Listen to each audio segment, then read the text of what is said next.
Olá, pessoal do primeiro ano do ensino médio do Colégio Alfa Coque. Vou gravar agora a nossa aula da terça-feira, dia 12 de maio de 2020. E nós vamos ver nessa aula o capítulo 6, da página 105 até a 122. Na verdade, nós vamos dividir o capítulo 6 entre o dia 12, né, e o dia 19. Tem bastante assunto aí, bastante material para a gente estudar. Então, essa aula do dia 12 é da página 105 a 122 que vocês deverão ler, né, depois de assistir os vídeos aí, e na semana que vem, a partir da 123 até o final do capítulo. Então, o tema, né, o título do capítulo aí é Cultura e Política dos Tempos Modernos. Eu vou explicar algumas coisas e vou falando os vídeos que eu vou colocar ali para que vocês possam complementar aí a explicação. Eu vou voltar um pouquinho no tempo, né?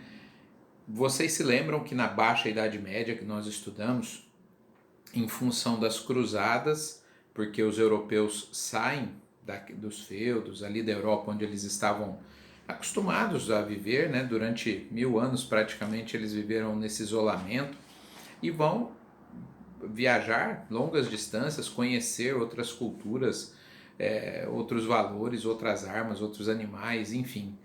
Isso vai dar uma sacudida, né, na forma de pensar e sentir ali dos europeus.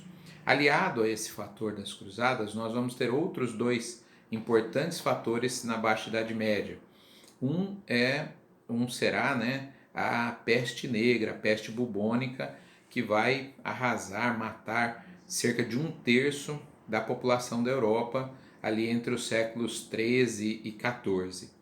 E o terceiro fator muito importante é a Guerra dos 100 Anos entre a França e a Inglaterra, que vai na verdade servir para unificar, né, cada um desses países aí. Com isso, a Idade Média, o feudalismo entra em crise, e isso nós vimos no capítulo anterior. Bom, e aí vai surgir um movimento de renascimento das cidades, um movimento de renascimento do comércio. Lembra, né? Paramos nesse ponto aí. Então há um aquecimento do comércio, porque a demanda, a procura, né? E, consequentemente, tendo funções no comércio, funções urbanas, funções para artesãos trabalhar, então não se tinha mais só o feudo praticamente como opção para se viver.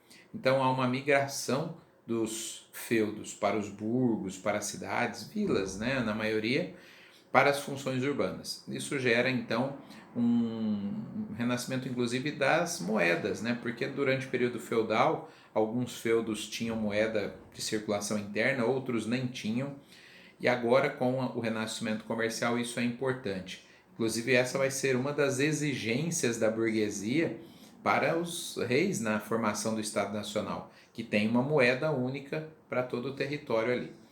E isso vai gerar riqueza, não é? Essa riqueza gerada pelo renascimento comercial e urbano ali, ela vai gerar um outro renascimento, que é o que a gente costuma ouvir falar mais, né? Que é o renascimento cultural. Eu vou passar um vídeo depois para vocês sobre o renascimento cultural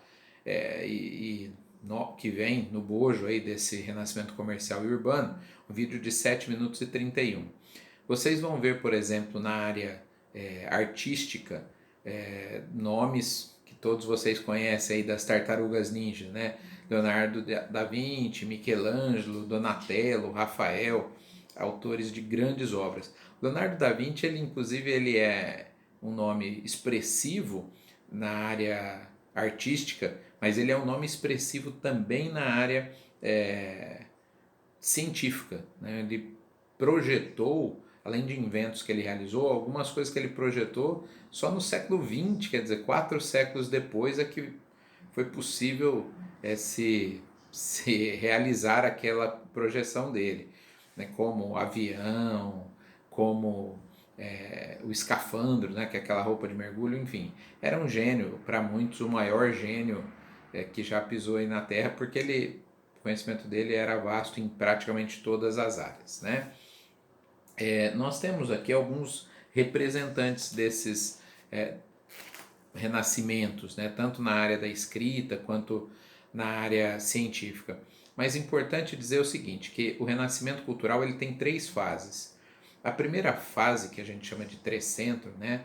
Que vamos dizer aí os anos século XIV, né? De 1300 até 1400, é uma fase ainda de obras artísticas muito atreladas à questão religiosa. Vamos lembrar que a igreja era a principal atividade cultural, política, econômica, social da Idade Média.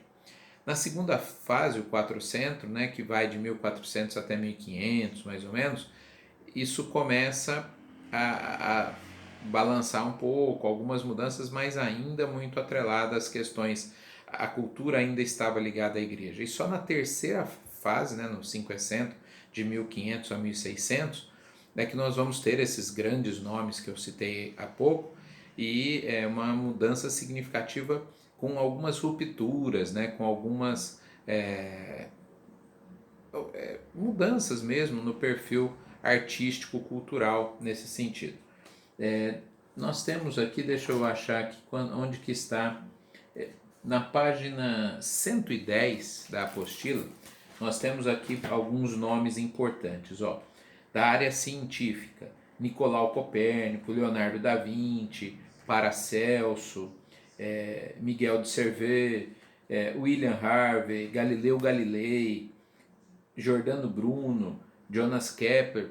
Todos esses foram inclusive perseguidos, tiveram problemas com perseguição. Alguns chegaram a ser mortos. Por exemplo, Giordano Bruno, que era um padre, ele foi morto pela igreja por dizer que a Terra girava em torno do Sol. Galileu Galilei só não foi porque pouco antes, né, da sua morte aí, deram a ele a chance de desmentir o que ele havia dito. Ele acabou concordando com isso, né, falou não gira não, tal, e com isso, diante de uma plateia, né, ele desmentindo o que tinha falado, ele ficou livre. Não sei se é lenda, né, não vamos nunca saber, mas diz que a hora que ele acabou de desmentir, ele virou e falou baixinho para a pessoa que estava do lado: mas que ela gira, ela gira. Tipo, para salvar minha vida eu falo que a Terra não gira em torno do Sol, mas que ela gira, não adianta nós negarmos, né? E aí nós temos alguns nomes aqui da literatura, também nomes bem conhecidos: Erasmo de Roterdã, Francesco Petrarca, François Rabelais, Giovanni Boccaccio, Luís Vaz de Camões, que deu base à língua portuguesa moderna, Miguel de Cervantes na Espanha, né, autor do Dom Quixote de La Mancha, Nicolau Maquiavel, autor do Príncipe, na Itália, ali, nome importante, Thomas More na Inglaterra, William Shakespeare na Inglaterra. Então esses são nomes já da terceira fase do 500 do renascimento cultural, que vocês vão ver aí na apostila bem pouquinho a respeito de cada um deles, né? Não é possível a apostila aprofundar sobre todos aí. Então, tanto na área da ciência, quanto na área artística, quanto na literatura, nós tivemos grandes nomes que vão marcar uma mudança que tem, sim, permanências, mas essencialmente que tem rupturas em relação à cultura medieval. E depois eu vou gravar um outro vídeo para falar de um segundo assunto ainda dentro do capítulo 6.